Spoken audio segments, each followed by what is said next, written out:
नमस्कार की TV news में आपका स्वागत है। मैं हूं स्तुति और आइए एक नजर डालते हैं शहर की प्रमुख सुर्खियों पर। वाराणसी में भारत बंद का दिखा आंशिक असर, वहीं रोडवेज बसों का संचालन बंद होने से यात्री हुए परेशान।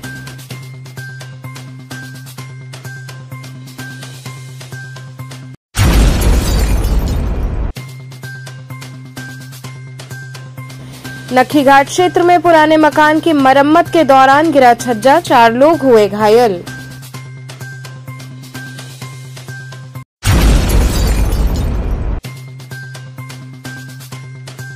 अग्निपथ योजना का विरोध करने वाले उपद्रवियों पर लगाम लगाने हेतु ट्रेनों में की गई चेकिंग।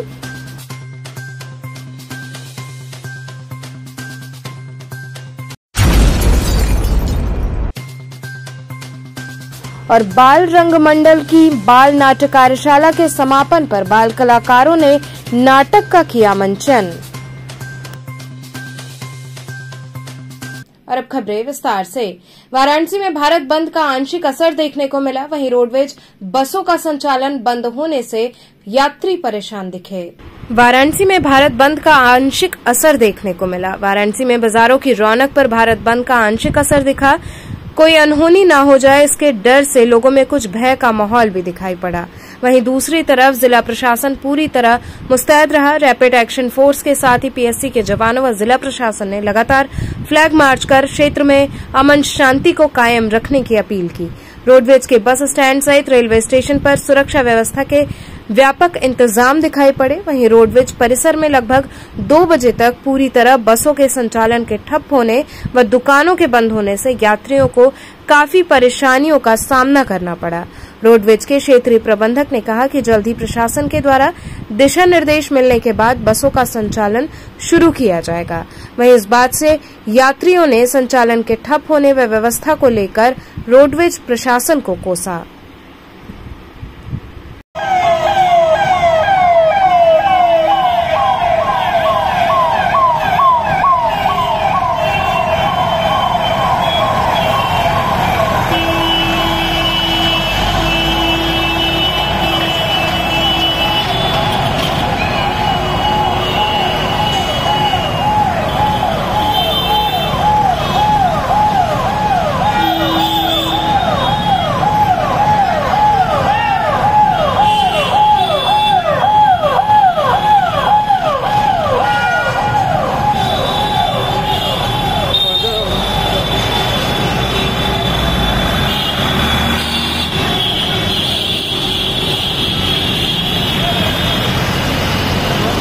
उनको क्या सुविधा प्रदान है? देखिए, आज कोई ट्रेन ऐसी नहीं है जो प्रभावित हुई है। अभी जो चल रही है वो सुचारू रूप से चल रही है और एहतियातन रेलवे प्रशासन ने कुछ ट्रेन कैंसिल की हैं। वो लगभग 6 ट्रेन हैं जो कि वाराणसी से शुरू और ओरिजिनेट और टर्मिनेट होती हैं। उनकी संख्या 6 के आसपास है और बाकी जो भी ट्रेन चल रही है वो सुचारू, आप जैसे देख सकते हैं स्टेशन पे भी सारी व्यवस्था सुचारू रूप से चल रही है। यात्रियों का आना जाना सतत चालू है। दूसरी बात, आपने जो बोला कि कितने लोगों को हम लोगों ने कैसे साउथ इंडिया में भेजा है, तो पिछले 4-5 दिन से ये कवायद चालू है। जिनको भी साउथ इंडिया जाना था, वैकल्पिक व्यवस्था के रूप में, जैसे परसों हम लोगों ने मैसूर की ट्रेन में भेजा है, उसके एक दिन पहले हम लोगों ने मथुरा लखनऊ के लिए लोगों को भेजा, कल हम लोगों ने हुबली के लिए भेजा। आज एक स्पेशल ट्रेन चल रही है रेलवे प्रशासन की ओर से जो बनारस रेलवे स्टेशन से पूर्वोत्तर रेलवे के द्वारा चलाई जा रही है रात के 20 बजे और चेन्नई हो जाएगी और वारंगल होते हुए जाएगी। और इसके अलावा भी बहुत सारी वैकल्पिक व्यवस्था है जो लगातार हम लोग अनाउंसमेंट और प्रसार कर रहे हैं। सर, जो यात्री फंसे हुए हैं उनको कहीं ठहरने की व्यवस्था या खाने पीने की व्यवस्था, क्योंकि बहुत सारे दक्षिण भारत के यात्री काफ़ी परेशान नजर आए हैं। देखिए, जितने भी यात्री हैं उनको उचित पानी की व्यवस्था और खाने की व्यवस्था रहे, ये सुनिश्चित किया जा रहा है। रेलवे स्टेशन पे सारे स्टॉल, सारी चीज़ें मान लीजिए हमारा IRCTC लाउंज 12 घंटे के लिए था, उसको 24 घंटे के लिए खोल दिया गया है। जो टिकट खिड़की है जो रिफ़ंड के लिए, वो भी हमने कल 2 बजे तक, संडे को 14 बजे तक खुला रहता है, उसको हमने एक्स्ट्रा खुलवाया। और जो भी खाने पीने की व्यवस्था है, रेल नीर की ज़्यादा हम लोग आपूर्ति कर रहे हैं। कि किसी भी प्रकार की कोई समस्या ना हो। इसके अलावा जो भी यात्री को अगर मेडिकल ज़रूरत है, हमारे डॉक्टर्स की टीम लगातार लगी हुई है और जो भी दवाई और मेडिकल एड की ज़रूरत है उनको कहीं जाने की ज़रूरत नहीं पड़ रही है, यहीं पर डॉक्टर हम लोग अटेंड करा रहे हैं। आप लोग जैसा देख चुके होंगे कि भारत बंद के लिए हम लोगों ने बहुत ही सुचारू रूप से तैयारी रखी है और ये पूरी तरह सुनिश्चित किया जाएगा किसी प्रकार का कोई कानून व्यवस्था हाथ में न ले पाए। प्रशासन द्वारा दिन में 1 बजे तक संचालन बंद रखने का निर्देश दिया गया था, जिसके तहत हम लोगों ने अपनी बसें स्टेशन से सब हटा ली थी। स्टेशन को खाली करने के निर्देश हैं। नगर बस खड़ी कराने के लिए हम लोगों ने संपूर्णानंद यूनिवर्सिटी का कैंपस लिया हुआ है, जिसमें हम लोग अपनी नगर बसें खड़ी कर रखी हैं। बाकी हमारे ग्रामीण बसें यहाँ स्टेशन पर नहीं और साथ में सब खड़ी हैं। अब तक कितनी गाड़ियों का अभी तक संचालन कर रहा है? अब लगभग इस समय तक तो हमारे डिपो से और बाहर से करीब 200 बसों या 250 बसों का डिपार्चर हो जाना चाहिए। जो यात्री भी वर्तमान में परेशान हो रहे हैं उनके लिए कोई वैकल्पिक व्यवस्था? वैकल्पिक व्यवस्था क्या है? वैकल्पिक व्यवस्था हमको तभी करना है जब हमको प्रशासन इजाज़त देगा। सुरक्षा को लेकर क्या तैयारी की गई है? सुरक्षा पर हम लोग पुलिस प्रशासन पर ही निर्भर हैं और पुलिस प्रशासन जो है वो बार बार यहाँ पर आकर के फ्लैग मार्च वगैरह भी कर रहे हैं, अपने वाहनों से जो कर रहे हैं, लगातार देख रेख कर रहे हैं। कहाँ पड़े हैं? नहीं, मेरा बस तो बुक है शक्तिनगर के लिए। ऑनलाइन बुकिंग की है। बट आप देख रहे हैं ना, किसी का आता पता है नहीं कोई बताने के लिए। 11:45 की बस है। अगर ऐसा कुछ होता तो एटलीस्ट प्रशासन को बोलना चाहिए, पहले से इन्फॉर्मेशन देना चाहिए। या साइट का सामना करना पड़ रहा आपको वक्त इस वक्त यहाँ पर? मतलब आम आदमी के पैसे का तो वैल्यू खत्म हो गया है। हम ऑनलाइन टिकट बुक किए, पैसा दिए, अब से क्या रिफंड का क्या प्रोसीजर कुछ पता नहीं चल रहा है यहाँ पे क्या होने वाला है। ना कोई प्रशासन का आदमी कोई बताया, गाइड करे हम लोग को कि हाँ भैया आप ऐसा कीजिए वैसा कीजिए, नहीं चलने वाला है। बताइए कैसे? यहाँ पे दुकानें ही बंद हैं और काउंटर भी कोई नहीं है पूरी तरह। तो उससे हमारा कोई लेना देना नहीं। हमारा तो भैया को बस से मतलब बस हमारी नहीं चल रही है। पानी नहीं मिल रहा है तो आपके सामने क्या प्रॉब्लम आ रहा है? कैसे आप जाएंगे जहाँ जाना होगा? जाएंगे क्या, वापस घर जाएंगे और क्या करेंगे? झेलना तो पब्लिक को ही है। लखीघाट क्षेत्र में पुराने मकान की मरम्मत के दौरान छज्जा गिरने से कार सवार 4 लोग घायल हो गए। लखीघाट के सामने उस पार सड़क किनारे एक पुराने मकान की मरम्मत का काम चल रहा था, जिसका छज्जा अचानक गिर गया, जिसकी चपेट में सड़क से गुजर रही एक कार आ गई। कार पर गिरे छज्जे से कार में बैठे 4 व्यक्तियों को चोटें आई हैं, जिन्हें कबीरचौरा मंडलीय अस्पताल में भर्ती कराया गया है। कुछ मजदूरों को भी चोटें आई हैं, जिन्हें स्थानीय लोगों की मदद से नजदीकी अस्पताल में भर्ती करवाया गया है। मौके पर प्रभारी निरीक्षक जैतपुरा फोर्स संघ मौजूद रहे।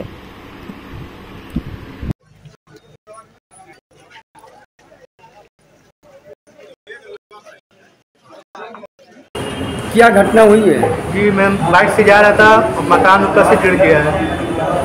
तो कैसे गिरा? क्या ये हमें मालूम नहीं, पर मैं बाइक से जा रहा था, अचानक देखा कि कुछ समझ में नहीं आया, खाली ऊपर से बाइक गिर गया और बहुत लोग थे, जिसमें 4 पहिया भी जा रहा था। कुछ लेडीज लोग घायल हो रही है। कई लोग लगभग घायल हुए होंगे।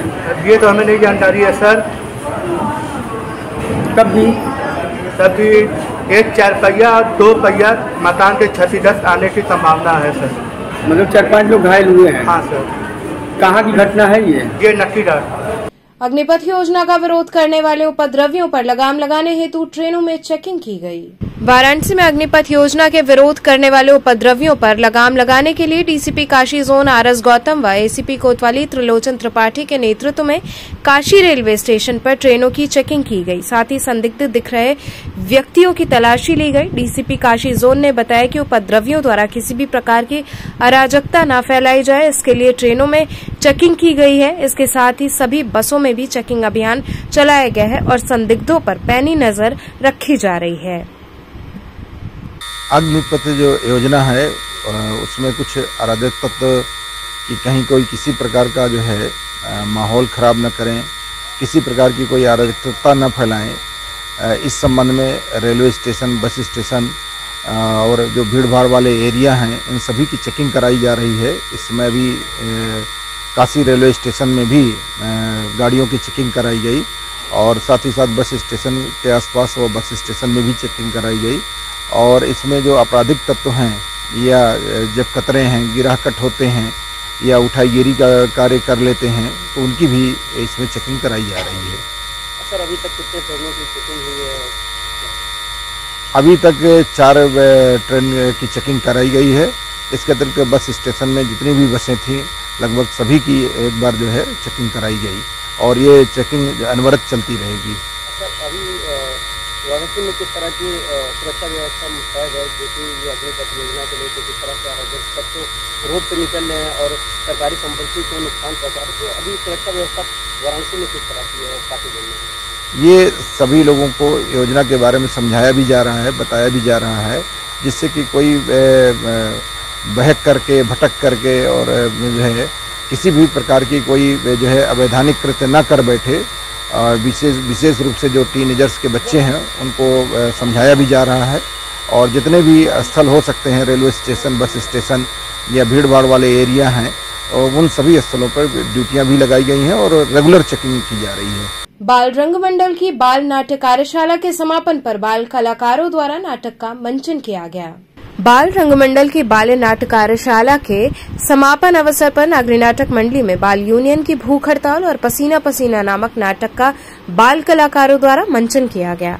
2 से अधिक संतान न होने, बच्चों को पौष्टिक आहार खिलाने, त्योहार के लिए खास कपड़े सिलवाने जैसी मांगों के समर्थन में बाल यूनियन की भूख हड़ताल नाटक का मंचन कर बच्चों ने खूब तालियां बटोरी। आरंभ में कक्षा 1 की छात्रा आमीन ने कविता मैं लड़की हूं पर एकल अभिनय किया। वहीं नाटक पसीना पसीना के माध्यम से बच्चों ने लोगों को खूब हंसाया। नाटक का निर्देशन कुसुम मिश्रा और राजलक्ष्मी मिश्रा ने किया। इस मौके पर पद्म भूषण पंडित देवी प्रसाद द्विवेदी, अशोक आनंद, डॉक्टर सुनील शाह, डॉक्टर प्रीति जायसवाल इत्यादि लोग मंचासीन रहे। अरे कम वक्तों, तुम इस तरह अंदर घुसा? अरे क्यों बे पटेसरा, तू भी नालायकों के साथ भेड़ बकरियों की तरह अंदर घुसाया? माफ कीजिएगा पिताजी, हम भेड़ बकरियां नहीं, आपकी औलाद है। मेरी औलाद है? जी हाँ। अबे कमबख्त, मैंने क्या बच्चों की मैन्युफैक्चरिंग कंपनी को रखी है जो 20 सालों में 30 लड़कों का माँ बाप बन जाऊंगा। मैं तो सिर्फ तुम 5 पांडवों का बाप हूँ, बाप।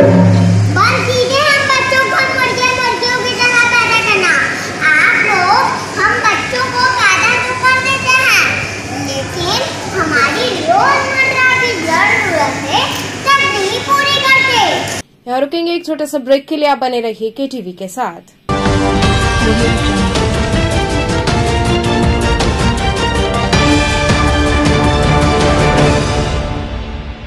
खबरों से जुड़े रहने के लिए हमारे चैनल केटीवी वाराणसी को सब्सक्राइब करें और लेटेस्ट अपडेट्स के लिए बेल आइकन को प्रेस करें।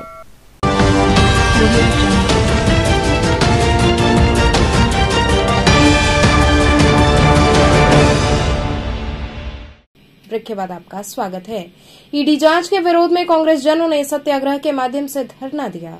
काशी विद्यापीठ ब्लॉक कांग्रेस कमेटी तथा जिला कांग्रेस कमेटी के पदाधिकारियों के सहभागिता से काशी विद्यापीठ ब्लॉक अंतर्गत सत्याग्रह कार्यक्रम रखा गया। कार्यक्रम में मुख्य रूप से राहुल गांधी के खिलाफ ईडी की बदले की भावना से कार्रवाई की निंदा की गई। साथ ही राहुल गांधी की आवाज को दबाने के लिए केंद्र सरकार के इशारे पर काम करने का आरोप लगाया।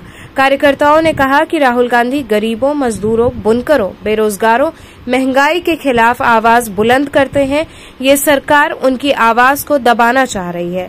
इसके लिए सभी कांग्रेस कार्यकर्ता लामबद्ध हुए तथा उन्होंने सत्याग्रह के माध्यम से ये कैसा आप लोग किस तरीके का मांग कर रहे हो, कैसा प्रदर्शन है? ये हम लोग आज अपने काशी विद्यापीठ ब्लॉक पे बैठे हैं, सभी कांग्रेस जन, सभी वरिष्ठ जन। ये ईडी का जो दुरुपयोग किया जा रहा है वर्तमान सरकार के द्वारा हमारे राहुल गांधी जी हमारे नेता के ऊपर, तो हम लोग ये मांग कर रहे हैं कि वर्तमान सरकार अपने सरकारी जो उनके पास अधिकार है उसका दुरुपयोग करना बंद कर दे और हमारे कांग्रेस पार्टी हमारे नेता राहुल गांधी को परेशान करना बंद कर दे। हम लोग शांतिपूर्ण ढंग से आज यहाँ सत्याग्रह करने बैठे हुए हैं। हम लोग एक शांतिपूर्ण तरीके से आज हम ये अपना विरोध प्रदर्शन कर रहे हैं। सिगरा स्थित एक लॉन में प्रश्नोत्तरी सत्संग का आयोजन किया गया।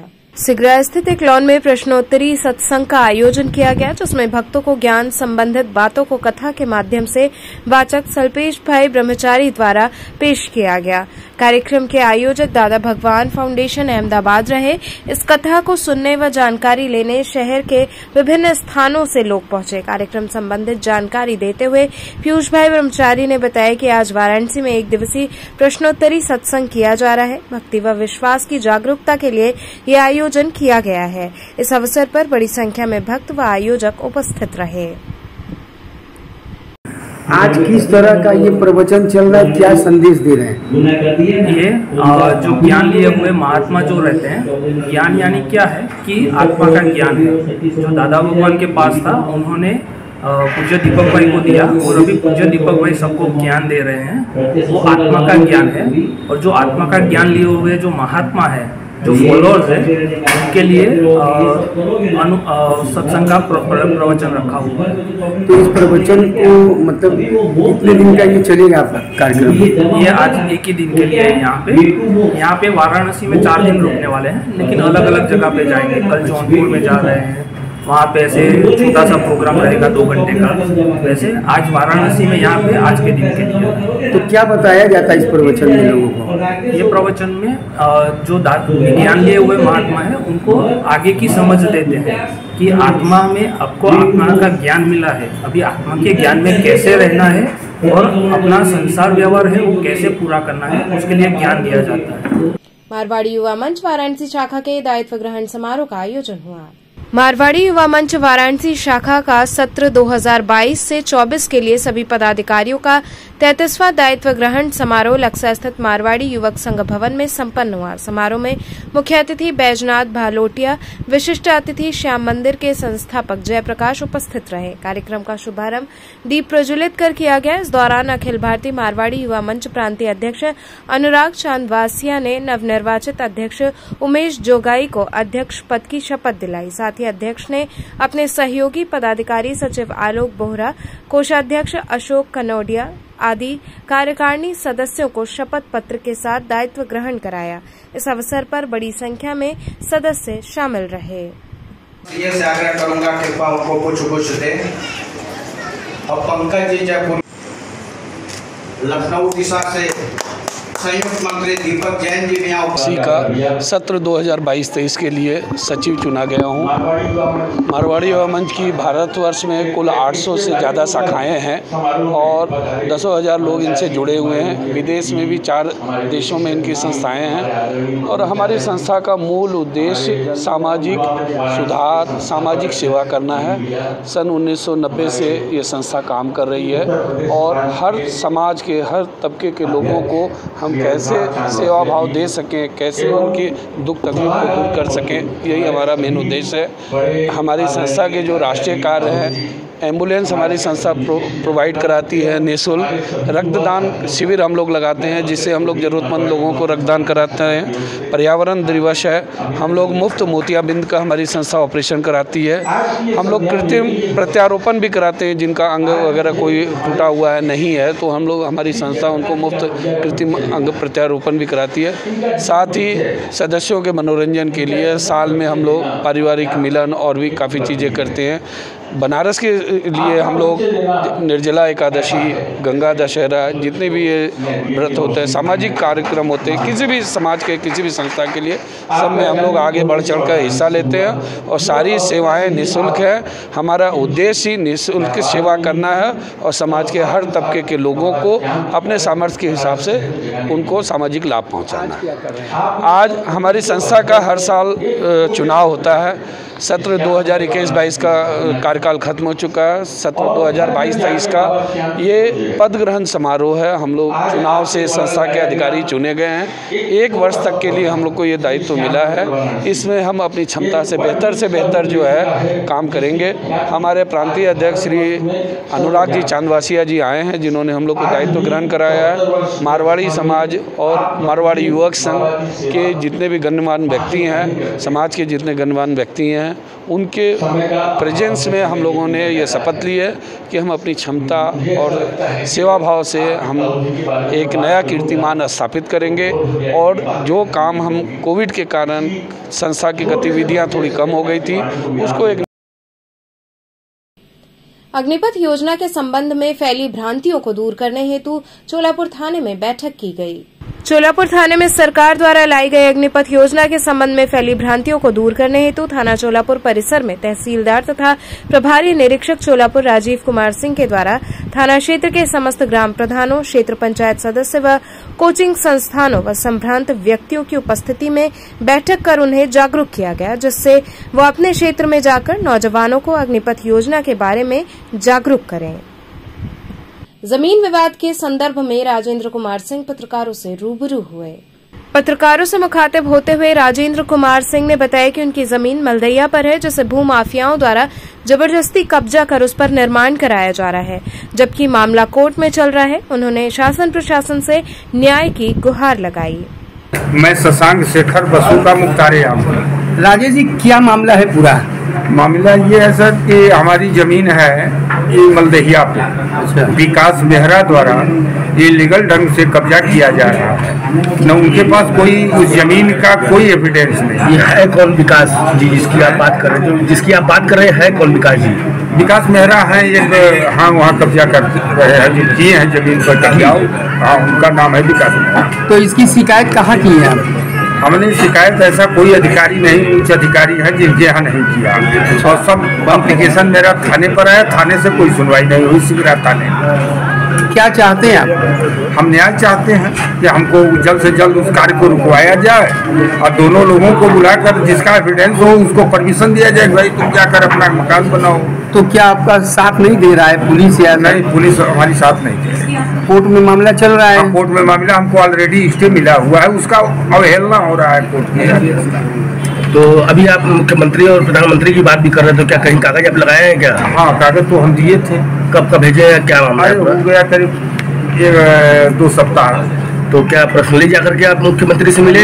पर्सनली नहीं, डाक द्वारा भेजा गया है, पोर्टल पर डाला गया, उससे भी कोई। आप क्या चाह रहे हैं? हम चाह रहे हैं कि हमको न्याय मिले। कितने की संपत्ति आपकी इस तरह से? 7.5 बिस्वा जमीन विकास मेहरा द्वारा इलीगल ढंग से कब्जा किया जा रहा है, जिस पर मकान का निर्माण किया जा रहा है। 7.5 बिस्वा है और कुछ है माफिया जैसे नरेंद्र जायसवाल द्वारा कुल 6.5 बीघा जमीन हमारी है। तो चलते चलते पुनः एक नजर डालते हैं शहर की प्रमुख सुर्खियों पर।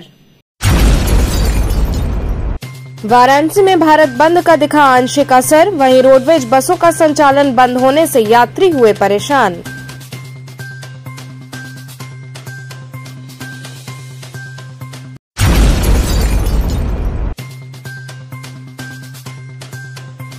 नखीघाट क्षेत्र में पुराने मकान की मरम्मत के दौरान गिरा छज्जा, 4 लोग हुए घायल।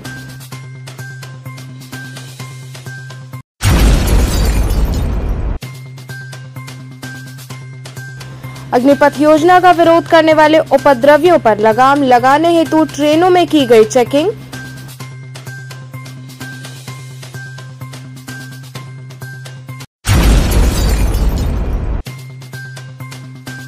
और बाल रंग मंडल की बाल नाटक कार्यशाला के समापन पर बाल कलाकारों ने नाटक का किया मंचन। तो ये थे आज के समाचार, कल फिर होगी मुलाकात, तब तक के लिए नमस्कार।